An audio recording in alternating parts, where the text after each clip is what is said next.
Empoweristas, it's Alex Wehrley, and I am joined by Sophia Parsa. She's the co-founder of the app Toot. Love the name. It stands for tutor, and if you could just tell us a little bit about it first. Sure.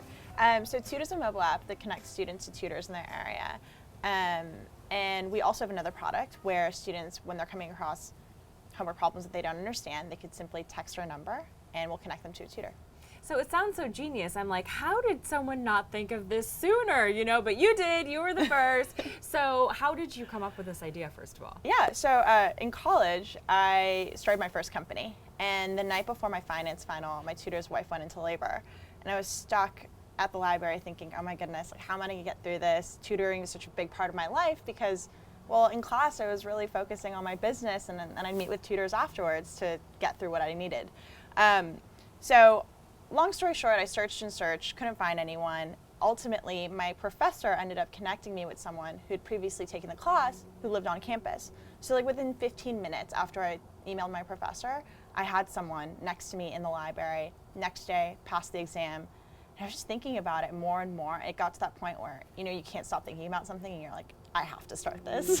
Yeah. That's what happened. Oh, that's great. And I'm sure it's just been a whirlwind since. What's been the highlight and what's been the low light? The highlight is always just getting, you know, emails from parents or students or even tutors. When you hear from people that like how you're impacting their life every day, whether it's students and their anxiety or tutors helping them pay off their student loans, parents not having to deal with the fighting, you know, that comes with telling your kids like, hey, you got to do this work, you got to do this work. And so I think that's the highlight for me. It's just knowing that we're impacting people's lives in a positive way.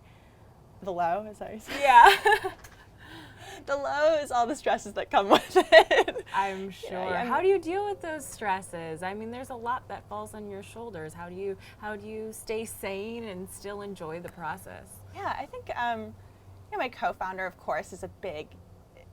He lifts a lot of the burden off my shoulder. I think having two people working on one vision is great. You know, you have someone who's in it to win it with you, and sort of when the lows are low, he's right next to you, right? And when the highs are high, you're together and you're like high-fiving. But oh, isn't that the truth? You really do need that support. And that's a lesson that you shared with me off camera that you learned early on, that you really wish that you would have gotten a co-founder almost sooner, not only because of the support, but also because he had different strengths, right? Yeah.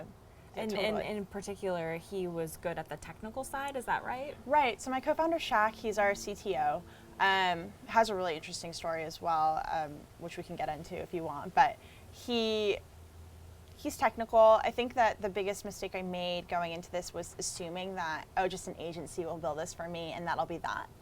So with a tech company, you do have a lot of reiteration, and you know, that takes a lot of money, it takes time, and the reality is with an agency, you're a number, this isn't something they're passionate about, right? So I had to sit back and say to myself, like, look, Sophia, I know you want to own this company entirely, right? But you're not technical, and you're more of like a people person, you're a marketer, you're business savvy, but go find someone who understands that side of this field and build it the right way the first time, rather than having to spend a bunch of money with an agency and then having to rebuild again. I'm sure that's a little humbling too, to be able to step back and be like, I can't do everything, I'm not perfect, I need a partner. Totally. Right? Yeah. But you're so glad that you did. The best decision I ever made in my life. Oh, that's awesome. Yeah. What's been the number one obstacle about being a female in a male-dominated field? I think that, you know, we're moving in a really positive direction, right? I think that more and more every day, I mean, a lot of my girlfriends are now founders, and they're building incredible things, but there is, you know, this is a male-dominant world, and so every once in a while you come across someone who's a little bit old school with the mentality and think that, oh, like, you can't really get this done because you're a female. And I mean, I think that ultimately, like, numbers are numbers, and if you're building a business and you're hitting those goals and hitting those milestones that prove that this business is worth people's time or investment, doesn't matter whether you're male or female, right? No. That just doesn't, goes out the window. So yeah, you just have to believe in yourself, and it's like, oh, you don't think I can do this? You'll see. yeah, I'll show you, basically. Yeah, totally, and you are showing them. And I also love that you have been adaptable and open to seeing how your business has been evolving, and because of that openness, you came up with like an entire new business concept that's of course related, but a little different. Tell me about that. Yeah, so you know, we've been in the market for the past year with the mobile app, and we weren't expecting to really change the business at all. In fact, we were getting ready to expand. But interestingly enough, we put out a product that was just the ability to text us when you came across a problem you didn't understand. And when you were texting us, you know, it was modeled like as if you were talking to a chat bot or like some sort of AI, but really it was just me and my co-founder, right? So you would text us, you get a response from me or my co-founder, and we would match you with a tutor who'd help you understand the problem, not just give you the answer. So one interesting thing about students is that when they come across problems they don't understand, the first thing they do is they text their friends. And the second thing they do is they Google it. And the third thing they do is they skip it. But within all of those 3 steps, they still don't understand how to do the problem, right. So their grades suffer. And so, you know, once we put out this test and this tool for our students during finals last year, we realized this might actually be not only a different business, but a better business than the one that we're building right now, just more scalable. So what is the #1 piece of advice that you have for a woman who wants to start her own business or project, but hasn't quite pulled the trigger yet? I think starting right away is really it, right? You're going to make so many mistakes along the way, and the later you push off starting that business, because you know when you really feel like you want to do something, ultimately you'll probably end up doing it. But there's a lot of like, oh, I don't know if I can do this, or you have a lot of people talking in your head, and I think that you know once you have that idea, just go do some research. Not too much research, because I think a lot of founders get to this point where they do too much Googling, and then all of a sudden, like, you're a hypochondriac, right? You're like, oh, I can't do anything. There's this and there's that. There's all these all these obstacles that I'm going to come across. Yeah, it's like do a little bit as your first step, but then just take some action. Oh, and build something that's just the minimal viable product that you can put out, right? I mean, for us, it was just building a really simple app. For another business, I'm sure there's a variation of how you can take that big idea, simplify it, test it, and if it picks up, go, run with it. Yeah, so start small, but start is right. the key word, yeah.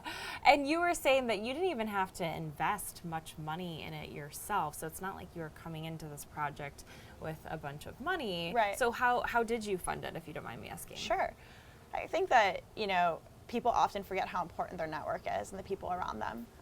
My network is really everything. Like, it's helped me through anything that I'd ever really needed or felt that I wasn't sure how I could get this done. So, you know, it started off with me just telling a friend, hey, I'm thinking about doing this, and them really believing in me because they knew, at heart, I'm an entrepreneur. I started my first company in college, and they said, I'm going to give you your first check. And it was really surprising. Like, I wasn't going after money, right? And I said, okay. And then I started to tell more people about it. Right? And then wait, I got another check. So maybe I can get some more money. Right. And then I got another check. And I was just like, you know what? This is enough money with these checks to start, right? Just to start something super small. And that's what I did. And then realized, okay, now that I have this really small thing and I know it works, got to go raise more money, right? So I went and asked people that I felt really saw my potential and my growth. And sometimes even the most random people that you never really thought could help end up doing. They end up pulling through. So it's like crowdfunding, but the old-fashioned way, where you just like ask people, could you please believe and invest in my project? I mean, you have family and friends around you, and if that's not an option, because the reality is most of the times it's not, right?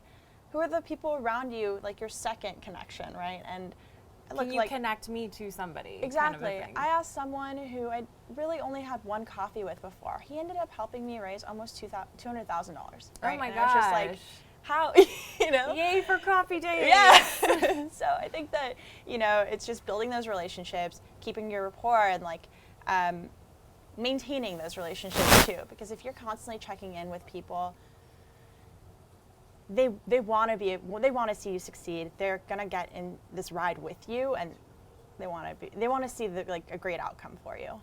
So lastly, what is your definition of empowerment? Empowerment for me has always been sort of proving the naysayers wrong.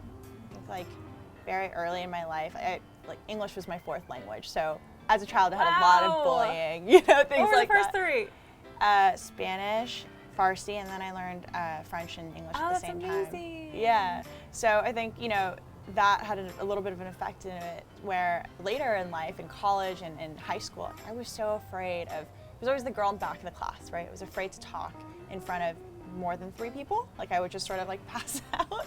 And I was always sort of told by like my professors and stuff, like, you got to get over this, or you're never gonna become something, right? Like you have to learn how to speak in front of people. You have to learn how to get over your fears, and that really stuck with me. Like no matter what it is, whenever someone says no to me, I'm like, that's a challenge. Like I'm gonna go figure it out. That's awesome. That just lights a fire in you. It does. You're like, I'm more motivated now, and I'm gonna get it done. Yeah. Cool. Well, Sophia, thank you so much you. for sharing your story with us. And let us know what your definition of empowerment is using #Empowerista, and we'll show you some social media love.